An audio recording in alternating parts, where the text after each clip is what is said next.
Good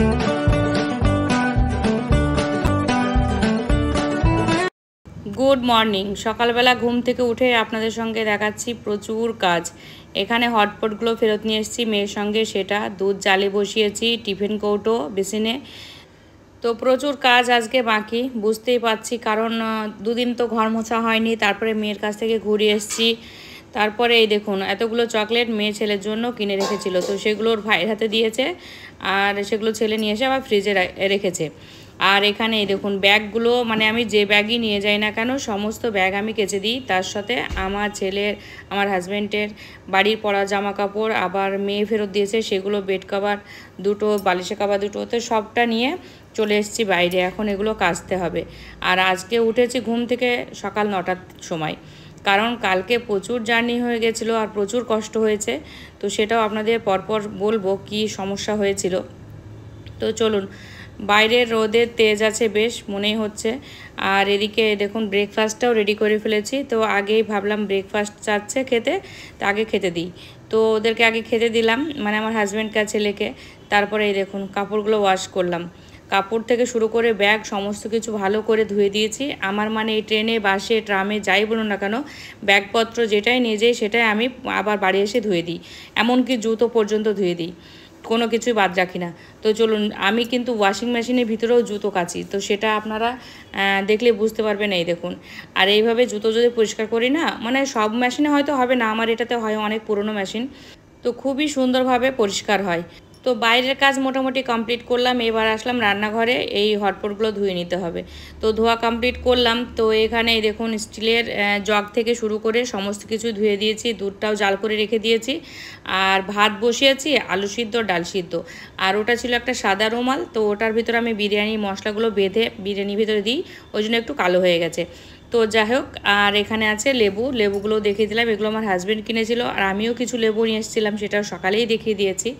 তো যাই হোক, এখন কাপড়গুলো শুকিয়ে গেছে, তো সেগুলো উঠিয়ে নিয়ে ভাঁজ করছি। আর এদিকে আমার হাজব্যান্ডকে লঙ্কা পেঁয়াজ দিয়েছি। তো ভালো করে এটা মানে আলু ভর্তা আর ডাল ভর্তাটা বানাবে সেই জন্য। আর ভাতটাও রেডি করে দিয়েছি, সবটা গুছিয়ে দিয়ে গেছি। এখন আমার গোসল করা হয়নি, আর একটু লেবু কেটে দিয়েছি। আর এখানে দেখুন ওই দুপুরবেলাতেই একটুখানি আমি তালের এই যে বড়া বানিয়েছিলাম, তো সেটাও সামনে দিলাম। তো চলুন রাতে কি খাচ্ছি সেটা দেখাই। দুপুরবেলায় দেখেছেন সিদ্ধ ভাত, ওই জন্য এখন বিরিয়ানি নিয়ে এসছে ছেলে, তো বিরিয়ানিটাই খাবে। তো চলুন আবারও পরে আসছি, খাওয়া দাওয়া কমপ্লিট করি, তারপর আপনাদের সামনে আসি। আর দুধটা গরম ছিল, ওই জন্য একটু ঠান্ডা করতে দিয়েছি। অনেকটা সময় পর আপনাদের সামনে আসলাম, রাত্রিবেলা ডিনারটা দেখিয়ে দিয়েছি। তো চলুন আপনাদের সঙ্গে শেয়ার করি যে আমার সঙ্গে কি হয়েছিল। যাওয়ার সময়তে আমরা অন্য রাস্তা দিয়ে গেছি, মানে সেটা মনে হয় গতকালের ভিডিওতে বুঝতে পেরেছেন যে আমরা ব্যান্ডেল হয়ে গেছিলাম, যেটা আমরা ব্যারাকপুর নেমে যাই, সেখানে আমরা নৈহাটি নেমে ব্যান্ডেল হয়ে যাই। তো ভেবেছিলাম এই রাস্তাটা সোজা হবে, শুধু ভেবেছিলাম কেন, জানতেও পারলাম যে রাস্তাটা কম, মানে খুব ইজি আছে, কারণ ওই দৌড়াদৌড়ি করতে হবে কম, ঘাটপাট হওয়া নেই, এগুলোর জন্যই এই রাস্তাতে যাওয়া। ভাবলাম ভরা নদী, তার থেকে যদি ঘাটপাট না হতে হয় তাহলে এই রাস্তাতেই যাই। তো সেইভাবে ওই রাস্তা দিয়ে গেছি। তো এই রাস্তাটা যে এতটা লং ছিল সেটা জানা ছিল না, ফার্স্ট টাইম গেলাম। তো এটাই ফার্স্ট টাইম ছিল, এটাই আমার লাইফে লাস্ট টাইম। আমি এই রাস্তা দিয়ে আর কোনোদিন যাবো না। এর থেকে আমাদের ব্যারাকপুর নেমে যাওয়া, শেওড়াফুলি ঘাট করে হয়ে যাওয়া অনেকটা সোজা। আসার সময়তে ওই দিক দিয়ে এসছি, ঘন্টা ট্রেন লেট ছিল। তো ওই লেট হতে হতে প্রতিটা ট্রেন দেখছি লেটে আসছে, আবার আমরা লেটে পৌঁছাচ্ছি, এরকম একটা ব্যাপার। এটা কেবলই ছাড়লো আর আমরা স্টেশনে পৌঁছেছি, এরকমটাই হচ্ছে। আর দেখা যাচ্ছে 2 নম্বরে আছে, আমরা হয়তো আছি 7-এ। তো এই দৌড়াদৌড়ি করতে গিয়ে ট্রেন ছেড়ে দিচ্ছে। তো যাই হোক, জানাতন্য প্রকারে আমরা পৌঁছে যাই। তারপর ওখানে থাকি 2.5 ঘন্টা। খাওয়ানো দাওয়ানোর পর মেয়েকে আমি বললাম সকাল করে চলে যেতে হবে। পৌঁছেছিলাম 1:15-র দিকে। তো সকাল করে না আসলে আবার আমাদের অনেকটা লেট হয়ে যাবে বাড়ি আসতে। মিশন থেকে বেরোলাম 3:30।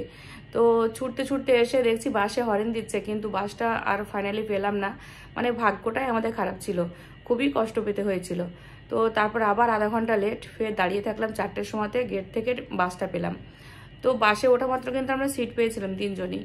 মানে সিট পেতে মনে হয় সেরকমভাবে খুব একটা অসুবিধা হয়নি, যেহেতু একটা না একটা পেলে আমি বসে যাচ্ছি, ওরা সিট পেলেও দেখছো না দাঁড়িয়ে থাকছে। আমি বসা মাত্রই বাসে কিছু পর যাওয়ার পর না আমার প্রচণ্ড শরীরটা খারাপ করছে, আমি বুঝতে পারছি না আমার মানে ভিতর গরম তো লেগেই আছে, তার উপরে কেমন ভিতর থেকে গরম হচ্ছে, শরীরটা কেমন একটা অস্বস্তি লাগছে, আমি মানে ফিল করতে পারছি যে আমার কেমন একটা অস্বস্তি লাগছে। তারপরে দেখছি মানে মাথা ব্যথা হয় স্বাভাবিক, আমার তো মাইগ্রেন, তো আমি জানি মাথা ব্যথা হবে, কিন্তু মাথা ব্যথা হচ্ছিল না, তো শুধু অস্বস্তি আর ভিতরে প্রচণ্ড ছটফট করছে। তো আমি কি করলাম, আমি বলতে পারছি না, আমার ছেলের পিছনে আছে, আমি আমার ছেলের সামনে সিটে বসে আছি, তো আমি চেষ্টা করছি যে আমি বুঝতে পারছি আমার শরীরটা খারাপ হচ্ছে, আর আমি চেষ্টা করছি যে না আমাকে তো কেবলই বাসে উঠলাম, এখনও তো প্রচুর পথ বাকি, আমাকে তো বাড়ি শক্ত মানে থাকতে হবে, আমাকে তো বাড়ি যেতে হবে, কারণ আমি যদি এরকম অসুস্থ হয়ে যাই, আমার ছেলে আছে রোহান আছে, ও দুজন কি করে আমাকে নিয়ে যাবে, সে মানে অনেক সমস্যা হবে, মানে এইগুলো আমার মাথার ভেতরে আসছে যে না আমাকে শক্ত হতে হবে, যে কোনো প্রকারে আমাকে বাড়ি যেতে হবে। তো আমার কি হচ্ছিল, ওই পা হাত না অটোমেটিক অবশ হয়ে যাচ্ছে, আর হচ্ছে পায়ে ঝিঁঝি লেগে যাচ্ছে, পায়ে হাতে বডি পুরো ছেড়ে দিচ্ছে, এরকম একটা ব্যাপার।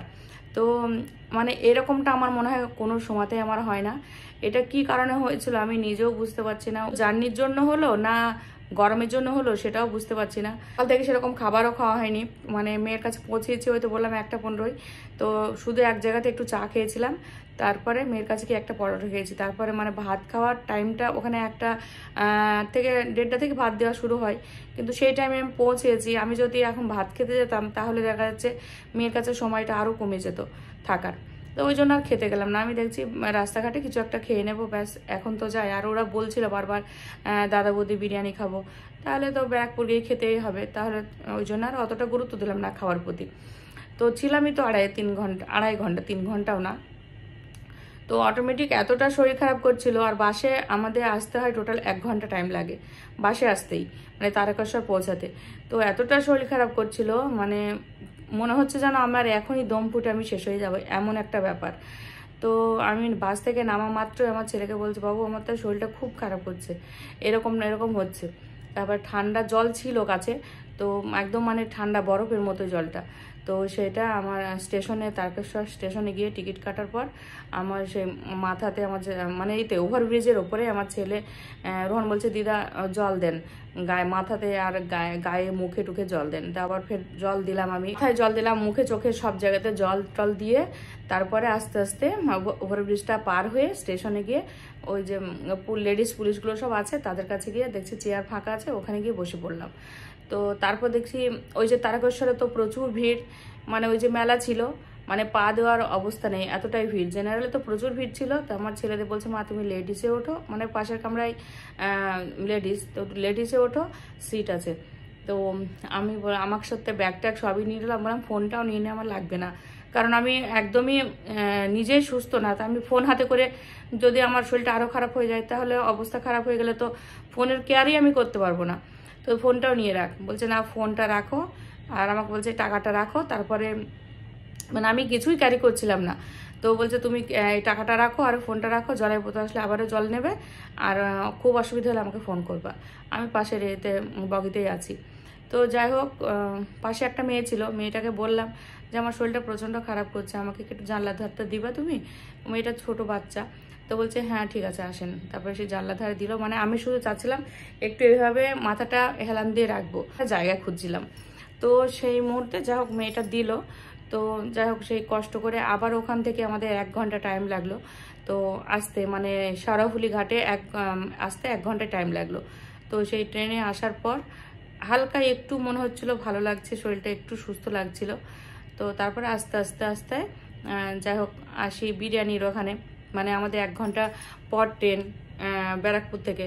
তখন ছেলে বলছে ভাত মানে প্রথমে বলছিল খাবো না, তারপর বলছে মা তাহলে বিরিয়ানি খাবো, তা আমি বলছি আমি তো খাবো না, তাহলে চল, আমি না গেলে তো ওরা যাবে না, আর ওদের জন্য আমার জন্য ওদের খাওয়াটা নষ্ট হবে। বাড়ি থেকে খুব আশা করেছিল যে যাব, অলরেডি ওরা খেয়েছে আগে, আমি ফার্স্ট টাইম বলেছিলাম খাবো, কিন্তু শরীর খারাপ হয়ে গেছে আর তো খেতে ইচ্ছা করছে না, তবুও গেলাম। তো অল্প কটা আমি ভাত মানে নিয়েছিলাম 1 প্লেটই, কিন্তু আমি অল্প 2-3 বার মুখে দেওয়ার পর আমার ছেলেকে দিয়ে দিয়েছিলাম, আমি খেতে পারবো না, ভালোই লাগছে না আমার খেতে, আর ভাতটাও খেতে ভালো হয়নি। সবাই এত নাম করে দাদা বৌদি, কিন্তু আমার খুব একটা ভালো লাগেনি, মানে হয়তো অন্য সময়তে ভালো আপনাদের ভালো লেগেছে, আমার ভালো লাগেনি এমনও হতে পারে। তো এই হচ্ছে কাহিনী। তো সব মিলিয়ে যাই হোক আস্তে আস্তে বাড়ি আসলাম। বাড়ি আসার সময়তে আমরা যখন কৃষ্ণনগর, তখন আমার হাজব্যান্ডকে ফোন করছি যে তুমি গাড়ি নিয়ে চলে আসো বেথুয়াতে, আমরা আসছি। আর 4-5টা স্টেশনই পরই বেথুয়াতে নামবো। তো হাজব্যান্ড সেই মতো বেরিয়ে পড়ে 11:30টার দিকে। তো আমার হাজব্যান্ড আবার বিপদ হয়েছিল। আমার হাজব্যান্ড যেতে গিয়ে আমাদের গাড়ির রাস্তার মিডলে একটু গর্ত ছিল, বুঝতে পারিনি, টায়ার পাংচার হয়ে গেছিলো। তো উনি আবার বলছিল ওনার সঙ্গে ওনারও খুবই কষ্ট হয়েছে, কারণ একা ফোন ধরে টায়ার চেঞ্জ করা, গাড়িতে ডিকিতে টায়ার ছিল তো চেঞ্জ করা, চারিদিকে অন্ধকার, আবার শেয়াল আসছিল, ফোন একজনের ধরার মতো নেই। তো একা একা কষ্ট করে আমরা যখন নেমেছি তখন বেথুয়াতে 12টা। তো উনি আস্তে আস্তে দেখলাম 12:30, মানে ট্রেনটা ওখানেও 1 ঘন্টা লেট ছিল। আমরা রানাঘাটে 1-1.5 ঘন্টা বসা ছিলাম। আমাদের নামার কথা ছিল কৃষ্ণনগর, তো সেখানে আমরা ওখানে নেমে যাই, আমাদের রানাঘাটে নামতে হয় কিছু অসুবিধার কারণে। তো সেই জন্য আমাদের আবার ওখানে থেকে 1.5 ঘন্টা লেট ছিল ট্রেন। তো ওই জন্য 12টার সময়তে আমরা বাড়িতে মানে বেথুয়া স্টেশনে নামি। তো তারপরে আমার হাজব্যান্ডের পৌঁছাতে 12:30, মানে ও একা একা চেঞ্জ করার পর, মানে টায়ার চেঞ্জ করার পর তারপরে গেছে। তো বাড়ি আস্তে আস্তে 1টা বেজে গেছে আমাদের। তারপরে আবার গোসল টোসল করে শুতে সেই 1:30টা। তো এই ছিল আমাদের জার্নিটা, খুবই কষ্টকর জার্নি ছিল, মানে এতটা কষ্ট মনে হয় এই মেয়েকে ভর্তি করার পর প্রথম পেলাম। তো যাই হোক, ভালো আর মন্দ নিয়েই তো পৃথিবী, এরকম তো চলবেই। তো এরকম তো অভিজ্ঞতা হতেই থাকবে। তো যাই হোক, এইটুকুই ছিল। তো সব মিলিয়ে ভিডিওটা এতটুকুই ছিল। ভিডিওটা কেমন লাগলো অবশ্যই কমেন্টে জানাবেন। ভালো লাগলে লাইক, শেয়ার, কমেন্ট, সাবস্ক্রাইব করবেন। পাশে থাকা বেল আইকনটি ক্লিক করবেন যাতে সর্বপ্রথমে নোটিফিকেশন আপনারা পেয়ে যান। আর আমার ভিডিওটা খুবই ধৈর্য সহকারে দেখেছেন, তার জন্য আপনাদের জানাই অনেক অনেক ধন্যবাদ। আগামীকাল আসছি নতুন একটা দিনে নতুন একটা ভিডিওর সঙ্গে। ততক্ষণ আপনারা সকলেই সুস্থ থাকবেন, ভালো থাকবেন, আমার জন্য দোয়া রাখবেন। আল্লাহ হাফেজ। Thank you. Goodbye. Allah Hafiz.